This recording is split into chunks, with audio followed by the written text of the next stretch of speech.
I 100% agree, Damian. With me or him? Damian, I agree with you. Great. I think Jared Allen, Spencer Dinwiddie, even if Dinwiddie tore his ACL, he was gone. But he doesn't necessarily have to be gone. He said he wanted to come back to the Nets for less money. He would have taken less. You could have had Karis. You have Karis, LeVert, Kyrie, who can only really play 40, 50 games.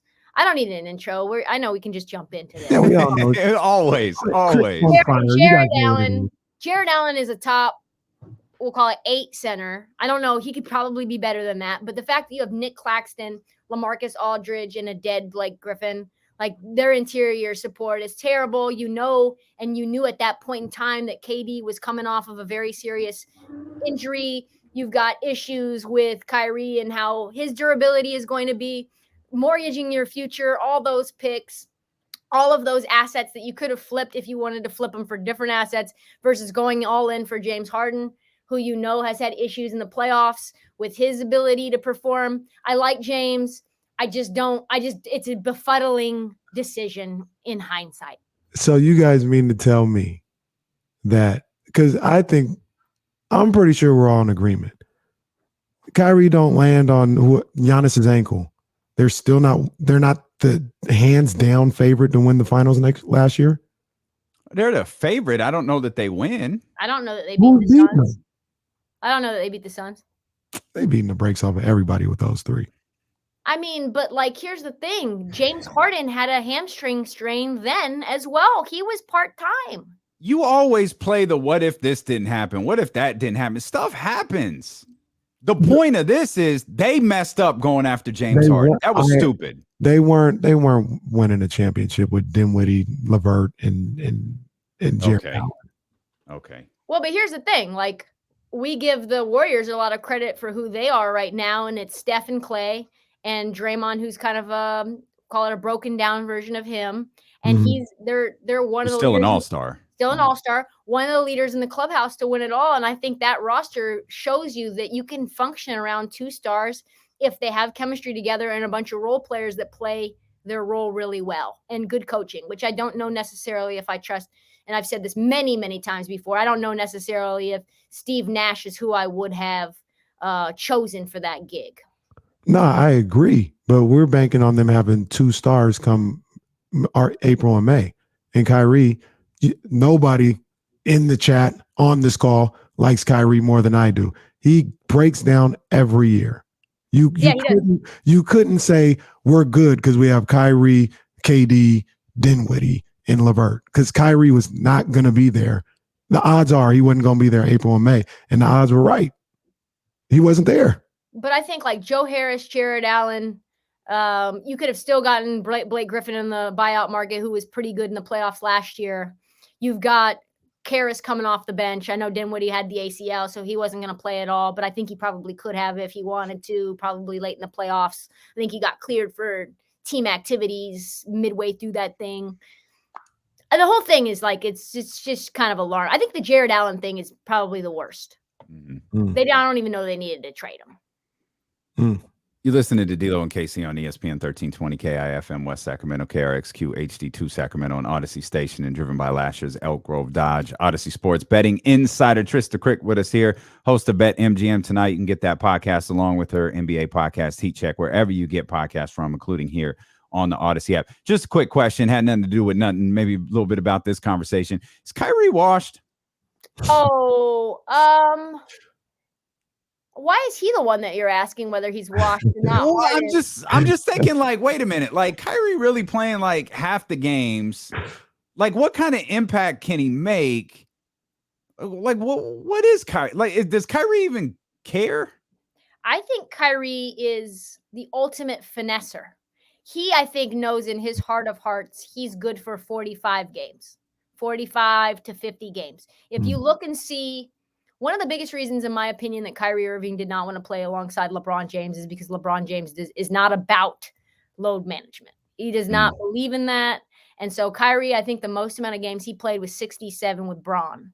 And Kyrie has always broken down. Ever since he was at Duke, he broke down. So I think if you want to say, okay, is Kyrie washed right now, then you could say, was Kyrie ever whole? Like the question is to me, was he ever a fully non-broken or like non-brittle, fragile player? And I don't know that the answer is yes. I don't think he's any more washed now than he was then. You want to speak on your boy? I am not. He's always had injury issues. Yeah, always. He's nice though. Like you. No doubt. Yeah. To me, I think you could play him, just let him practice and stuff, and then just like bring him out after the All-Star break. Like just let him out of the barn like a thoroughbred. Yeah, that's what they're going to do for road games. That's exactly what they're going to do. I can't tell you how adorable this tweet is. We are the laughing stock of the league. Not even the Kings would make this deal, in response to the Blazers deal that was done earlier today. Did you guys announce what the deal was? Oh yeah, we've talked extensively about it. But I love that you quote tweeted the Blazers traded Gary Trent Jr. for Norman Powell just to flip him in Covington for Bledsoe Winslow, and a second round pick later in the year. And that's what you quote tweeted. We are the laughing stock of the league. Oh, Trysta. We traded no. 2 first-round picks for Robert Covington just 2 years ago. Like, you mean to tell me you pay 2 firsts for him, and then you trade Gary Trent Jr., who wanted to stay in Portland. His dad loves Portland. His dad wanted him there. Gary Trent was like the phenom in the bubble. And we like got rid of him because we thought we couldn't pay him what he wanted or whatever. Or we wanted a guy who was a little taller, and Norm Powell, like, okay, he was a champion. And then we rolled out the red carpet for Norm. If there's an article in The Athletic, I encourage everyone to read about what the Blazers did to make Norm Powell interested in signing with us in free agency. We got him special dog beds. Swear to God, we got him like set up, literally moved his entire situation from Toronto to Portland, like full stop. Like he just entered the house and it was exactly how he had it set up in Toronto. We were trying to make it a comfortable situation for him. Only like less than 8 months later to flip him and Rocco for Keon Johnson. Okay. And Eric, I don't want to be here, Bledsoe, and a second rounder in 2025. You might as well tell Dame, we do not care about you. And so to me, the fact that you guys won't trade De'Aaron Fox for Ben Simmons or all these other trades Daryl Morey keeps trying to fleece you guys on, you're like, you know what? We're smarter than that now. I think you guys are smarter than us right now. I think you've been a little too harsh on the Blazers. Number one, all of this, and you can tell me if I'm wrong, you have better knowledge of it in Portland than maybe I do, a little closer knowledge. But all of this, a lot of this is to make sure you keep Anthony Simons. And I think Anthony Simons is the best player that is, when you look at it this way, he's the best player mentioned today.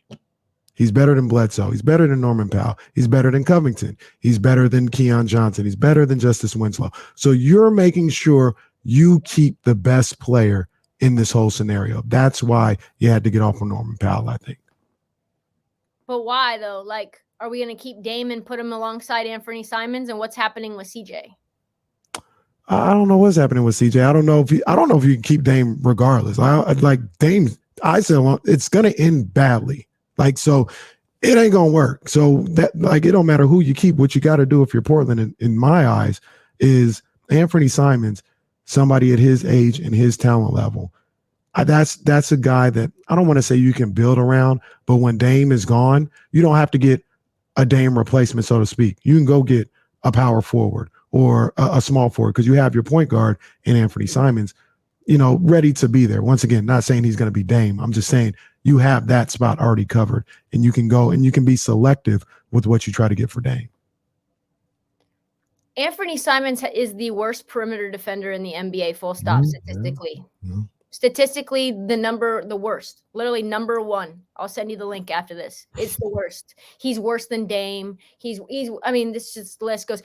And right now we have, when you look on that list, I want to say 5 out of the top 20 worst perimeter defenders in the league. And in order to really contend, you have to have a top 5 defense and a top 5 offense in some level, somewhere around that. And like to get a point guard who is the worst statistical defender, I don't understand how you build around that. I like Anthony Simons. His usage rate's very, very high. It's like 26%.